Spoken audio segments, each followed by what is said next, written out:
Inasmuch as we are the two biggest nuclear powers in terms of the quantity of warheads and nuclear weapons, and also in terms of the quality of modern nuclear weaponry.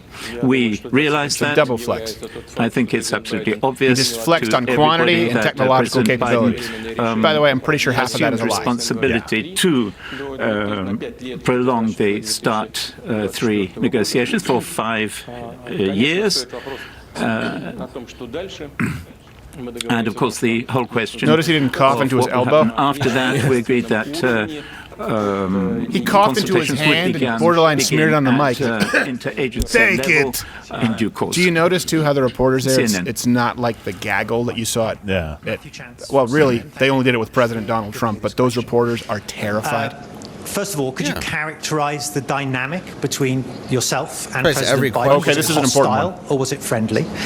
And secondly, throughout these conversations, did you commit to ceasing carrying out cyber attacks on the United States? Did you commit to stopping threatening Ukraine's security? And did you commit to stop cracking down on the opposition? What will happen to you will make Clinton body count look like child's play. I'm so sad to hear about your suicide tomorrow, sir.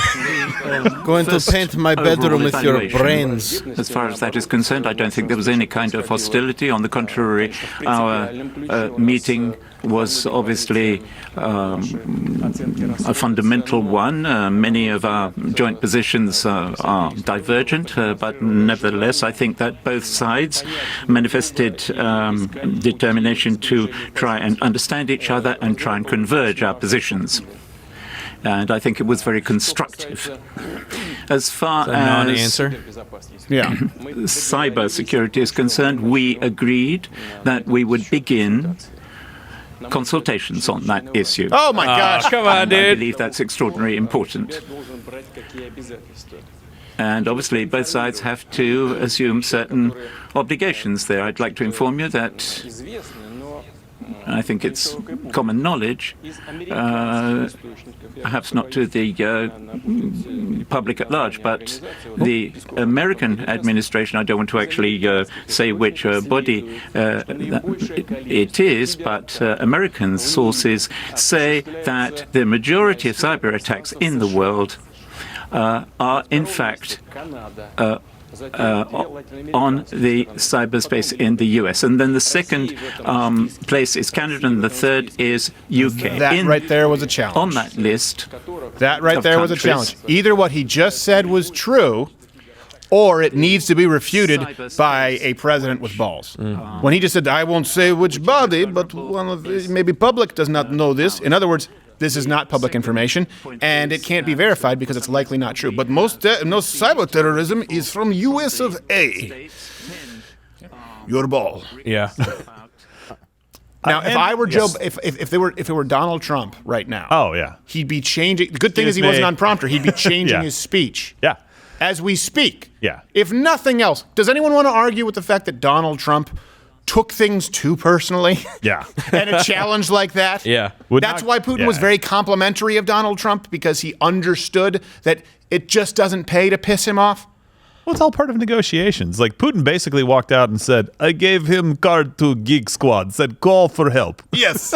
When asked about cybersecurity, I was like, what do you guys think you talked about? Nothing. You're not going to do anything. Then I gave him, how you say in America, swirly. He said he prefers noogies, but I gave him swirlies. And for Father's Day, Colombian necktie. Oh. Yes. Whoa, geez. Yes. What? Huh. Racist? Tradition. No. All right, let's hear what he has to say. That was a challenge right there, and it'll be interesting to see if former Vice President Joe Biden steps up to it. Yeah. In general, and in particular for the US, and to the same extent for Russia. For example, we know about cyber attacks on the pipeline company in the US, and we know that the company had to pay out $5 million. I got half. Well, you know, the can I say one thing really quickly, too? Do you know why this administration is in such a position of weakness with Russia when we're talking about cyber attacks? because they tried to make it the witch hunt for so long, this administration needs to prove that boogeyman true, right? Yeah. In other words, they need to make Russia out to be these cyber hacking geniuses that they attempted to for 4 years in order to try and undermine the Trump presidency. Again, Right, keep in mind, yeah. no association at all with Donald Trump, right? No. So right now, Russia, what Putin just needs to do is say, look, they've made many accusations, nonstop hearings, investigations. I am saying pipeline, USA hackers. You say Russian hack, prove it. Oh, that's right, you can't.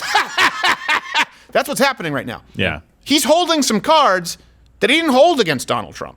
Well, and Biden's approaching him from the stance of, we want to be friends with the world again, and it doesn't matter if it's in our best interest or not. And so all of the world is saying, oh, okay, so you're reversing the policy. At the worst, you should have just gone, Donald Trump said a few things that I didn't like, but we're going to continue to be tough on people that do things wrong in the international It's so disingenuous. We want to be friends with the nation who we accuse of cyber hacking and destroying our democracy and rigging our elections. Yeah. We want to be friends with that country, Russia, right? Water under the bridge. There's no way to be strong in that position. There is zero chance. You don't know where they line up. Keep in mind, remember Barack Obama when he was debating Mitt Romney said the 1980s called, they want the Russian policy back. Then Russia decided, you know what, Crimea, okay, that sounds like fun. Ukraine, great.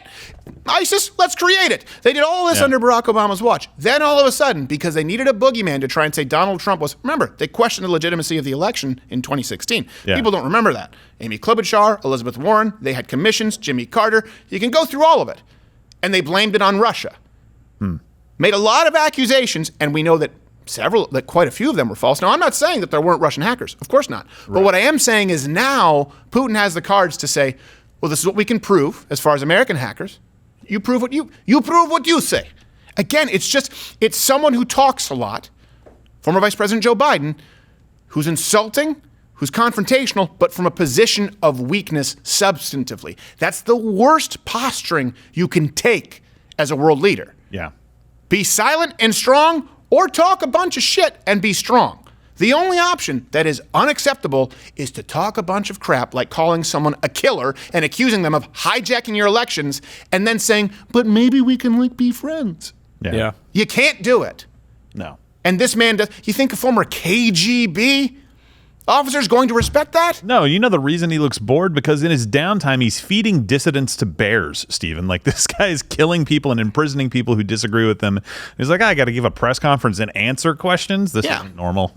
Maybe not known to American public, but of course in Russia, you make rock band, we send you to bear jail. Bear jail? It's worse than shark jail. Follow-up, yes, Trent with the BBC. What is, perhaps, bear jail? Interesting you should ask. We take people, hooligans, punk rockers, and we put them in room with bears. If they can fight off bear, they get to go free. There are a few, but most time we just add more bears. Eventually, it's a volume game. You understand? Pump up the volume, Christian Slate. If you can make it past 949 bears, it's not a crime. Jeez, come on. Many bears.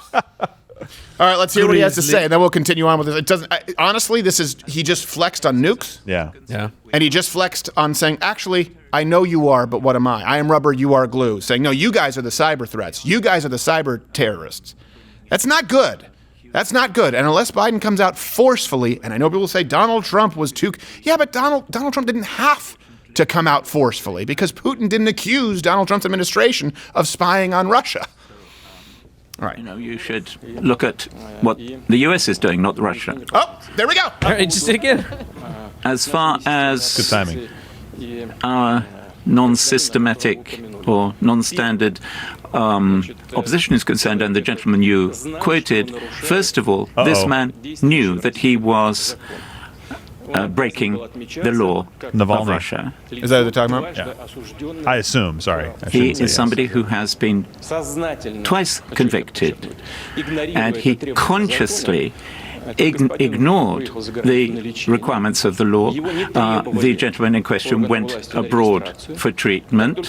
His registration was not asked for.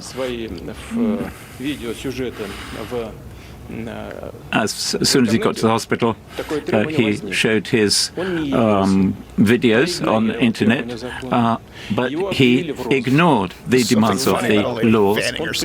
And knowing about that, he came back to Russia. And so I take the view that he wanted consciously to break the law.